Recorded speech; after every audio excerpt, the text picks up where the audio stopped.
கண்டிக்கிறோம். தமிழ்நாட்டின் கல்வி நிதியை தராமல் அடாவடி செய்யும் ஒன்றிய அரசை கண்டிக்கிறோம். மோடி அரசை கண்டிக்கிறோம். அனுமதியோம் தேசிய கல்விக் கொள்கையை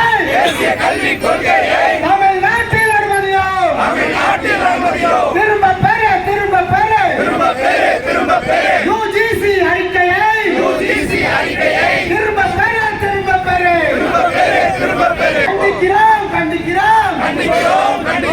தமிழ்நாட்டின் கல்வி நிதியை தர மறுக்கும் ஒன்றிய அரசை வன்மையாக கண்டிக்கிறோம்.